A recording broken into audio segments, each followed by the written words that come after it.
আসসালামু আলাইকুম ভিউয়ার্স। শীতকাল প্রায় চলে যাচ্ছে, শীতের পিঠা খাওয়া হবে না তা কি হয়? তা আজকে শীতের পিঠা বানানোর জন্য এখানে চালের গুঁড়া নিয়ে নিলাম, তারপর গুড় নিয়ে নিলাম, নারকেল কোড়া নিয়ে নিলাম,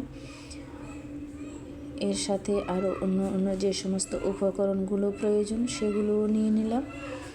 এখন এক এক করে তৈরি করে নেব সবগুলো পিঠা। সর্বপ্রথম আমি এখানে নিয়ে নিলাম গুঁড়িগুলো দিয়ে এরপর কিছু গুড় দিলাম। গুড় দিয়ে আবার আমি এর মধ্যে দিয়ে দিলাম নারকেল কোড়া,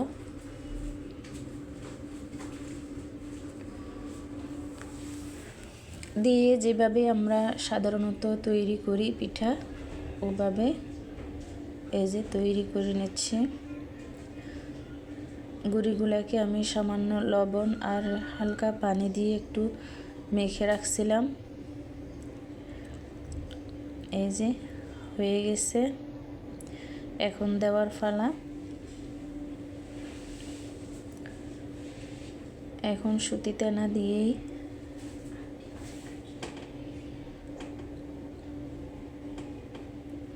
এই কাপড়গুলো ভালো করে ধুয়ে নিয়েছি। এখন এই কাপড়গুলো ফেঁসিয়ে এক এক করে বিসমিল্লাহ বলে দিয়ে দিব। দেখতে পাচ্ছেন একটা দেওয়া হয়ে গেছে। এভাবে এক এক করে সব পিঠা দিব। এখানে দুইটা করে দেওয়াই যাবে যেহেতু স্ট্যান্ডটা একটু বড়।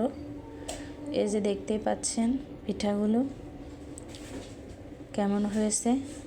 কার কার ভালো লাগে খেতে ইচ্ছে করে এই পিঠা দেখার পর লাইক কমেন্ট করবেন। আল্লাহ হাফেজ।